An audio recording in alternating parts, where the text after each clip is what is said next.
Hi everyone, Richard here at Calvin Wazoo and bringing another episode of Zappa, one album at a time.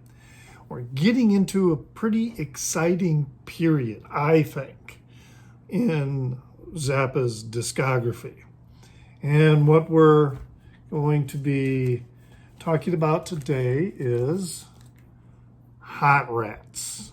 Now this is the splatter pink and purple pressing that was sold by Newberry Comics. Really nice pressing and release from Zappa Records, but it's got the same gatefold, same cover and back photo, but as I mentioned, it's got the splatter vinyl, and it's a very nice pressing. Sounds really, really good. So yeah, I know back in the day, in the 70s, colored vinyl had a bad reputation of sounding pretty awful, but that wasn't because of the colored vinyl, although many of us probably gained that presumption, the colored vinyl sucks. It's pretty to look at, but it's not very good. But the reason it wasn't very good is a lot of those colored vinyl releases, back in the 60s and 70s were just bad pressings. The color of the vinyl, it's vinyl, black vinyl has died. So it's the idea that the color somehow reduces the sound quality. I don't buy that, but that's, a whole other story. We're talking about Hot Rats. I also have an original Hot Rats on the Bizarre label. So this was released in October 1969, and this is the 8th release in the catalog. Now, the interesting thing about this release is there's really only two musicians, doing most of the playing, and that's Frank Zappa and Ian Underwood. Zappa plays the guitars and some percussion on all the tracks. And then you've got Ian Anderson, who is playing a lot of variety of woodwinds and keyboards. He's doing some percussion too, I think, on some of them. Now, Lowell George, who was with the Mothers briefly and went on to launch the group Little Feat, he claimed he played on this, but he's not credited with the album that got released. It's quite possible that he was there during the Hot Rats recording sessions, because there was a lot of songs recorded during these sessions in 1969 that were not released, or were not released right away, and certainly not on the Hot Rats release. The album flopped in the US. It did not do very well at all, but it was a major hit in Europe, particularly in England and the Netherlands. It has since been recognized as one of his finest releases, and certainly, in my opinion, it is one of his top 3 releases. I'm not going to say it's number 1, because I'm not going to say any one of the 3 that I would identify as being his top 3 releases would I say is number 1. But this is certainly, certainly right up there. And this is just, my opinion. I'm sure other people have other favorites, okay? But this is just an incredible album when you think about it. It has lots of overdubbing going on because, as I mentioned, Ian Underwood is pretty much playing all the woodwinds and all the keyboards, which means, he's going to be playing something and then they have to re-record. And so what they use, this is the first, I believe the first recording of Zappa's using a 16-track system, which Zappa called a monster of a recording system. Also, the other curious thing about this is most of the material was written in the studio while they were recording. This is unusual for Zappa, who pretty much has everything laid out. There's very little room for improvisation with his pieces. He had sheet music, and he expected the musicians to play what he put down on paper. Sometimes there was some improvisations going on in certain situations during certain live performances.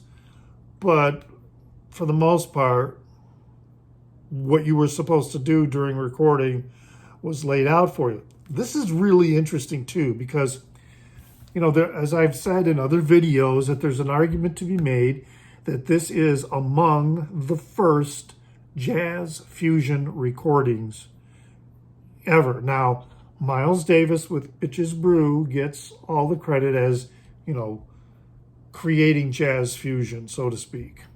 And certainly Bitches Brew in a silent way before that were very significant, breakthroughs in that music. But almost concurrently, and then when you consider the recording sessions for Uncle Meat, even before Miles Davis was doing this, Zappa was doing this already in the studio with his musicians. But the interesting thing, Miles Davis definitely employed with Bitches Brew this idea of, here's the theme, guys. Now play something. And that's how they went into the recording studio for Bitches Brew.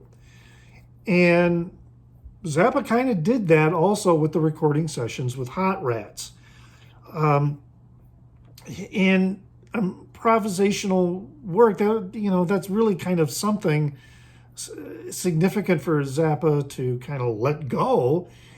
And the results are just fantastic. This album is an incredible recording of music, of sounds and textures and melodies and rhythms that Zappa had only hinted at a little bits and pieces in earlier recordings, now come out fully developed and powerful, and in some cases even, mesmerizing. So, for example, John Guerin, I believe, or Guerin, he plays drums on some of the pieces. And he was commenting about that. He said there was no written music. He just directed different feelings. Or we'd establish a groove and he'd cut it off. And then a few months later, an album with actual songs would come out. So that's how Guerin described the process going into the studio. Something else about this is that guitar solos are much more prominent on this recording than on previous ones. I mean, Zappa was a guitar player, and certainly the guitar featured pretty heavily in much of his work.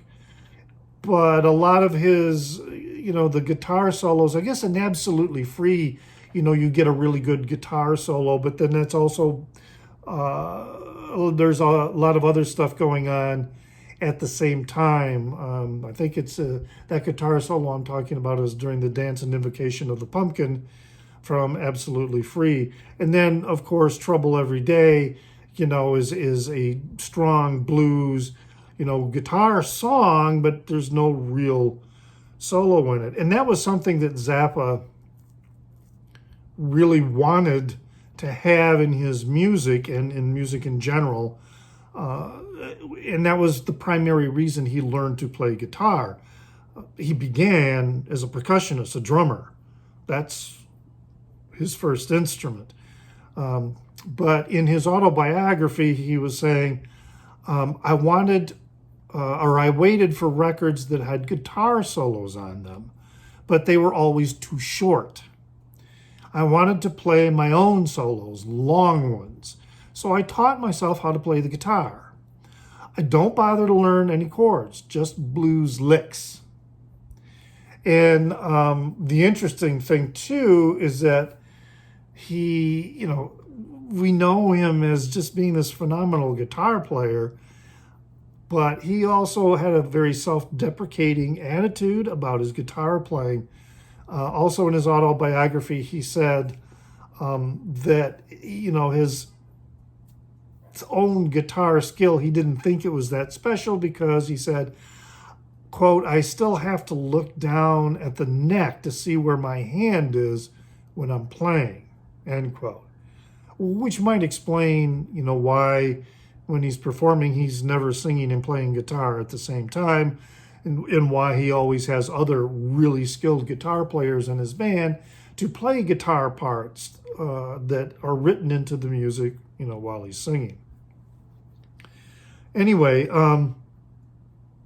that is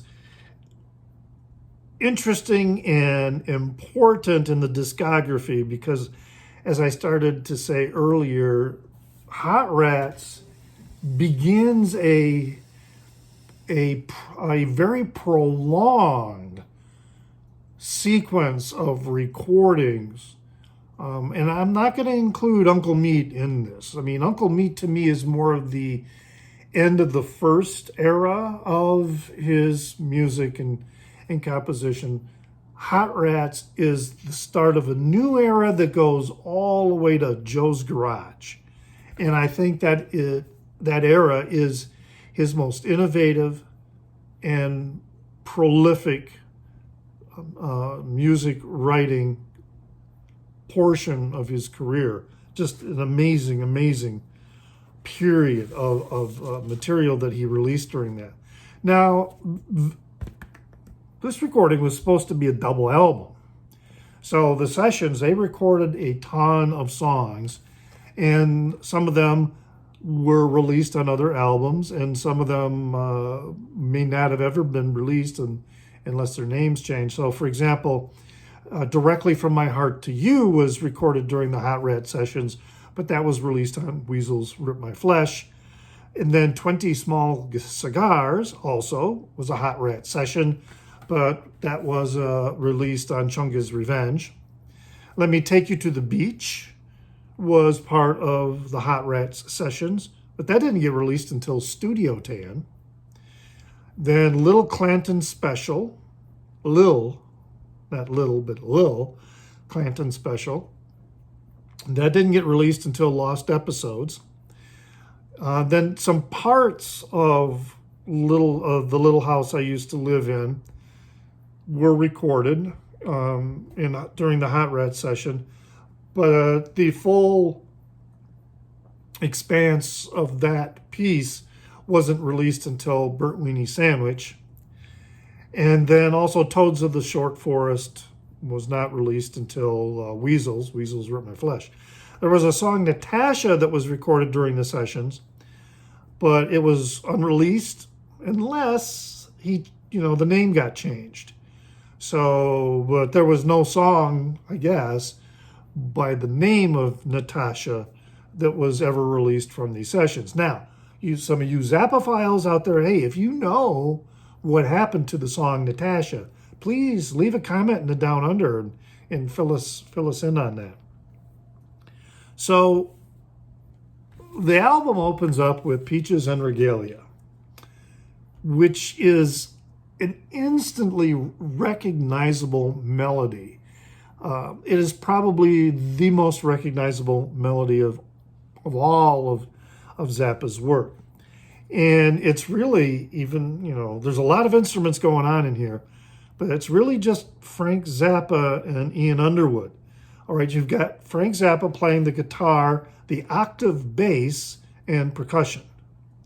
And then you've got Underwood on all the sax parts, a pipe organ, a Hammond organ, piano, flute, and clarinet. All right, so there's a lot of mixing and overdubbing going in here.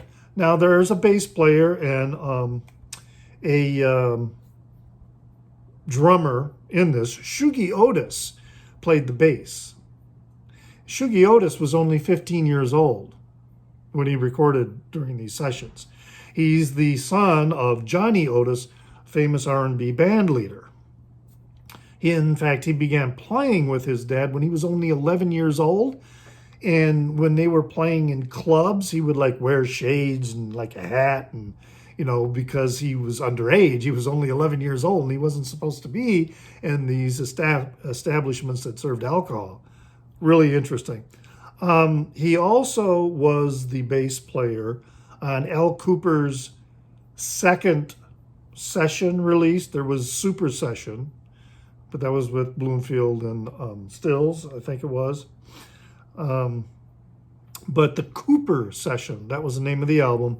Cooper Session, that has Shugi Otis playing the bass there. He apparently is best known for one particular album that was released in 1974, the Inspiration Information. Came out on Epic Records. And that was pretty much the last time he recorded his own material and he did session stuff on there. But that just kind of is an interesting little bit of information that goes with these sessions, just the range of musicians that Zappa had and played with.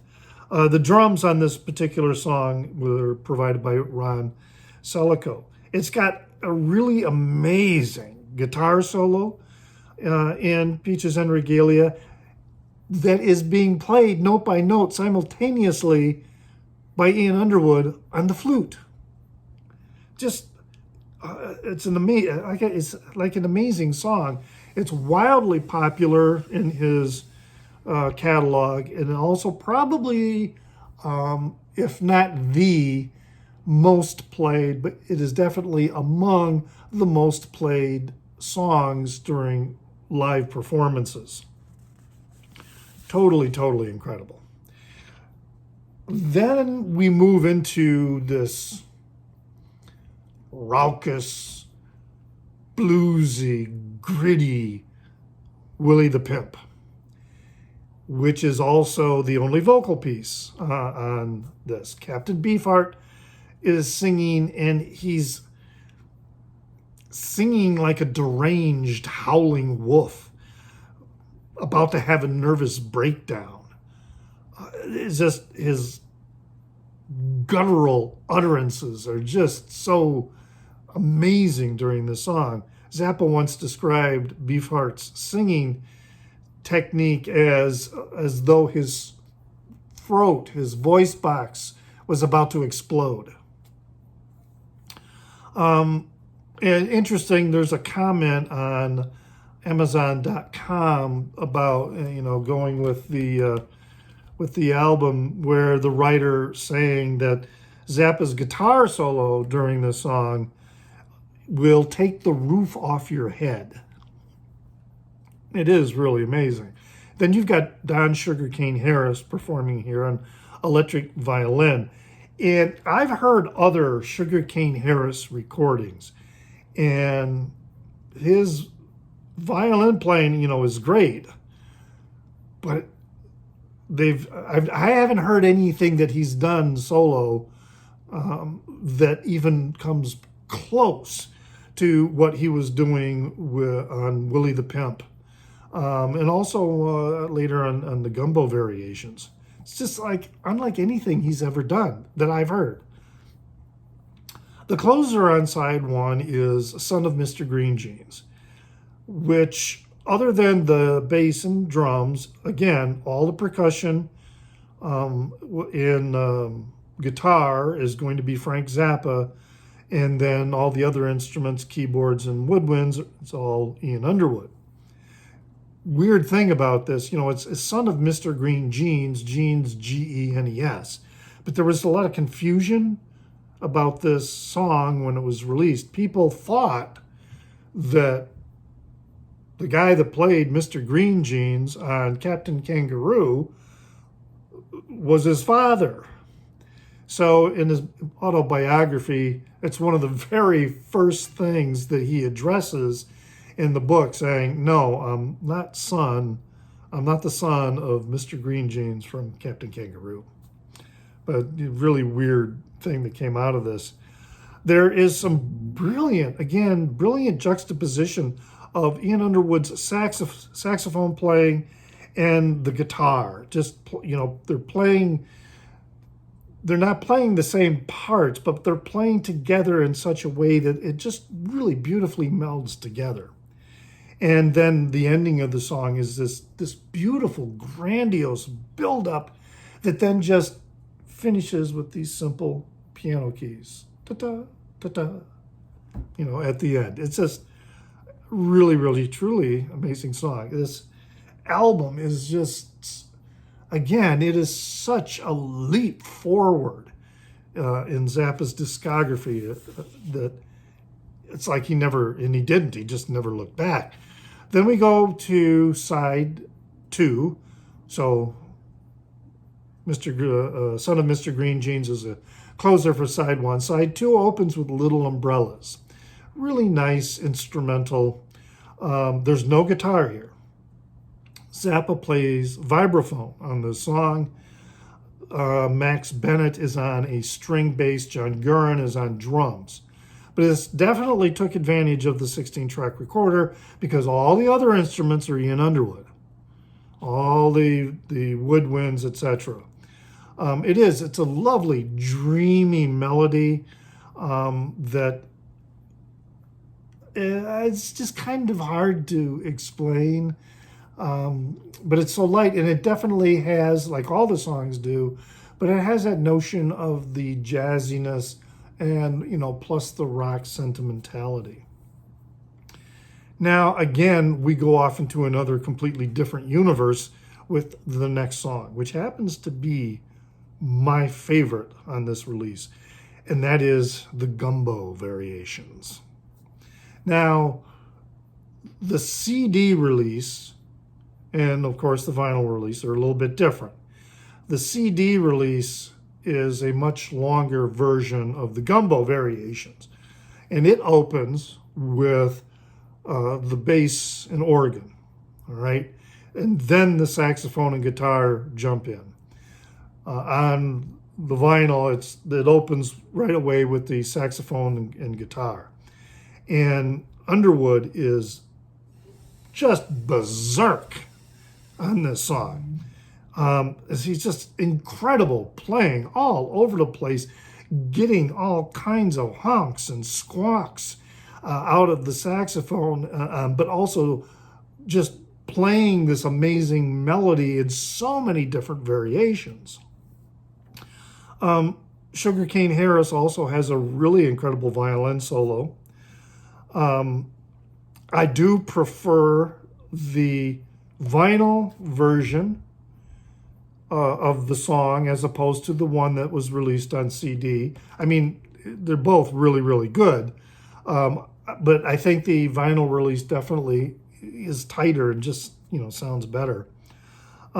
Sugarcane Harris, his solo on the Gumbo Variations, again, it's searing and it's inspired, transporting you, and it's at the same time just wickedly chilling. And this is definitely a guitar solo that I would say Zappa is ripping the back of your head right off. And then all through the song, you've got Paul Humphrey just being a monster on the drums. He's just, he's got a little bit of a drum solo, but that little drum solo to me is, it's his drumming all the way through the song is just so incredible and consistent and frenzied, and and it just never lags or sags. And then the album is going to close with It Must Be a Camel.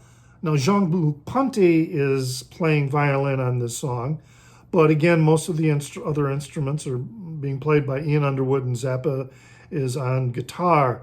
And the guitar playing is really interesting in the way it varies as well, such as it can, at one point, he's playing with sort of a soothing, almost staccato style of playing. And then there are just some really grand riffs, rock riffs that he powers through. While Jean-Luc Ponty is on this, I really don't hear his violin that strongly in there. I mean, it's in there, I can hear it, but it's not like it has a role the way Sugarcane Harris's parts did with some of the other songs. So, yeah, this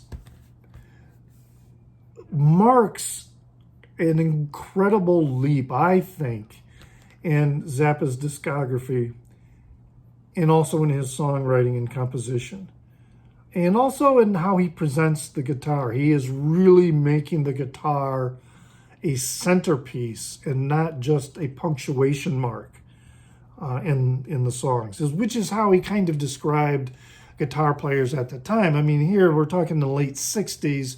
There were very few guitar players who really delved into playing lengthy solos. You had Jimi Hendrix, you had Eric Clapton, and you had Peter Green. And at that time, there weren't a whole lot. I suppose Elvin Lee could probably be in there. But a lot of other guitar players, while they would have really great solos, they were very short. And that's why Zappa referred to these types of solos as being more of punctuation marks. And he really wanted to write songs, and he did, beginning here and then moving forward, that were built upon really strong guitar parts. If I could give this, I mean, most albums, the Zappa albums and then my Zappa blog, I use a 5-star rating system, and so does Amazon and other places. I would give this 6 stars. And again, there are only a couple other albums that I would give 6 stars to. I would give almost all of the other albums 5 stars. There are a few that I would give only 4, and perhaps even one I would give only 3 to. But this is one that I would 6 stars for sure. This is a must-have listen, whether you're a Zappa fan or not. The leap forward made in music and in Zappa's own discography is it's a quantum leap. Seriously. So, what do you think about the album? And in its importance, not just in Zappa's discography, but in popular music and in jazz fusion in general. As I say, Miles Davis tends to get all the credit for creating jazz fusion, but Zappa was doing this at the same time, and perhaps even a little bit earlier. Although the jazz fusion that we hear on this recording, as opposed to the jazz fusion we hear on Bitches Brew, are far apart in terms of sound and timbre, but the concept is still the same. Great album. Yeah, leave some comments, please, in the Down Under. Share and like my video. But like I always say, enjoy your music.